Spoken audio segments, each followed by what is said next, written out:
Olá, olá, olá, pessoal do canal, sejam bem-vindos a mais um vídeo Código Nerd na área. Hoje, falando de bonecos, de action figures. Não, esses são bonecos dos anos 80.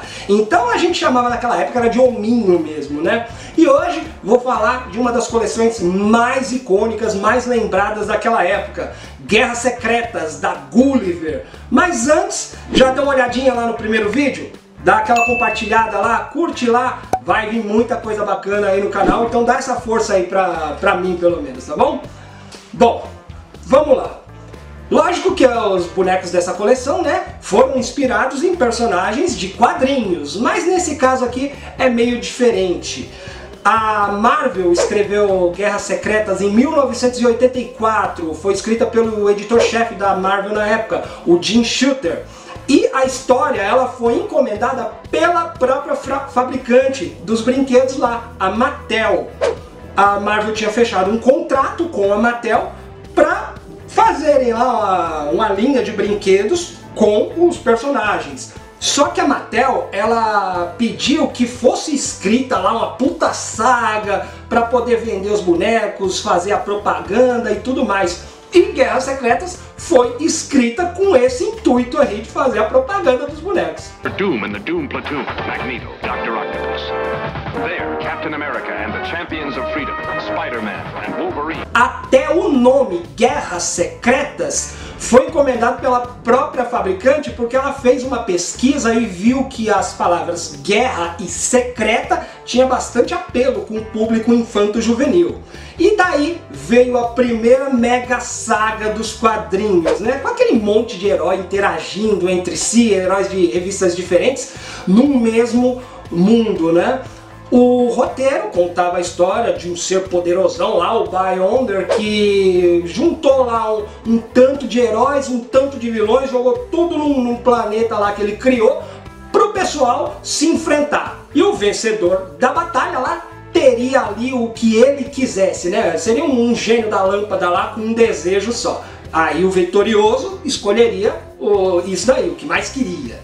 A escolha dos personagens, né? Obviamente que foi ali em função de vender bonecos, né? Então nomes de peso ali como Quarteto Fantástico, Vingadores, X-Men, Homem-Aranha, Hulk participaram ali do time dos heróis. No time dos vilões, a gente tinha Magneto, Doutor Destino, o Lagarto, Kang e vários outros. Os direitos de licenciamento aqui no Brasil foram concedidos a Gulliver, uma empresa que já tinha fabricado bonecos da Marvel e da DC aqui no Brasil nos anos 70, 80. A linha lá da Guerras Secretas estava prevista para sair em 1986, só que tinha um probleminha. O contrato original obrigava a lançarem a linha de bonecos junto com a história. E a editora Abril, que publicava os quadrinhos da Marvel na época, estava bem atrasada em relação à publicação americana, né? A solução foi lançar Guerras Secretas mesmo assim, só que mudando diálogos, cortando algumas partes, tirando personagens que nem tinham saído ainda aqui no Brasil, algumas mudanças de visual, para não estragar a surpresa aí dos fãs.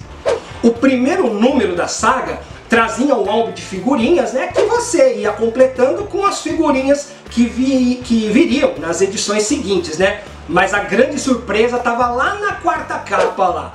Tinha uma imagem dos bonecos, só que não dava para ver muita coisa porque tinha uma tarja preta cobrindo a maioria deles. Já era ali um suspense para a linha que estava vindo. A tarja foi removida depois nas edições seguintes, demonstrando todos, né? E começou a ser veiculada em todas as revistas da Marvel pela Abril, né?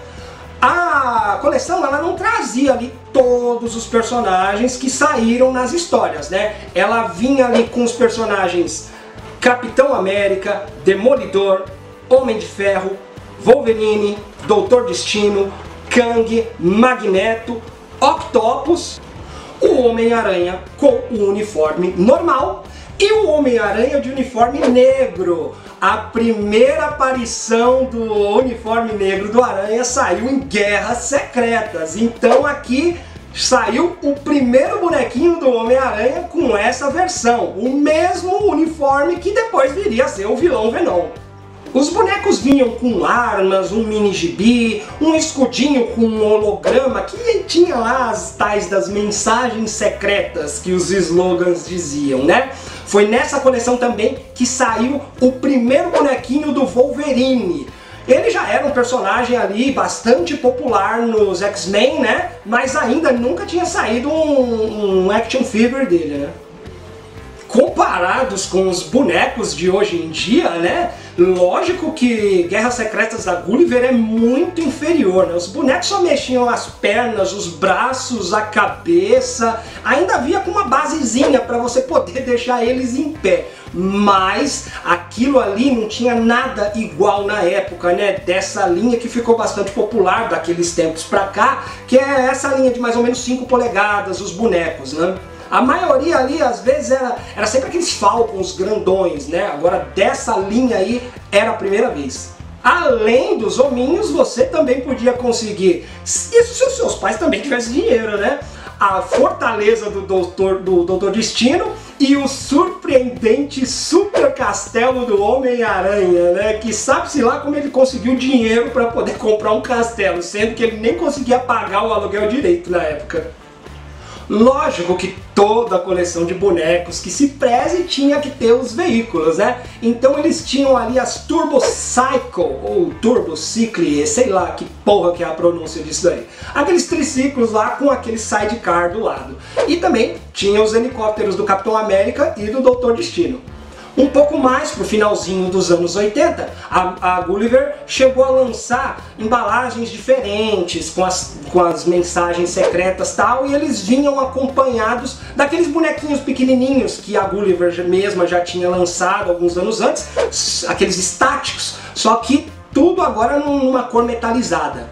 Em 89, a Gulliver chegou a relançar de novo, só que agora com o nome Super-Heróis Gulliver. E alguns itens, uns helicópteros reaproveitados de uma outra linha que ela lançava, a SOS Comandos. E algumas motocas lá de alguns outros personagens também. Em 91, a Gulliver perdeu os direitos de lançar os personagens Marvel, então a partir dali não podia mais lançar mais nada relacionado à editora. Mas aproveitou os moldes dos bonecos Guerras Secretas e lançou uma nova linha dela lá, a Future Warriors. Nos Estados Unidos foi até lançada uma nova coleção em comemoração aos 25 anos da saga, né? Mas Guerras Secretas já tinha deixado lá atrás uma marquinha aí no imaginário da criançada. Bom, é isso, galera. Mais um vídeo aqui do Código Nerd, espero que vocês tenham curtido. Vamos partir aí para mais alguns assuntos. Próximo vídeo aí tem bonequinho na área também. Aguardem aí o próximo vídeo chegando, tá bom, beleza? Curtiram aí? Dá aquela curtidinha, dá aquela compartilhada aí, se inscreve no canal, principalmente, o mais importante, se inscreve no canal. Isso vai mostrar pra mim que vocês estão gostando do material e que eu tenho que produzir mais alguma coisa, né? Então, até daqui a pouco.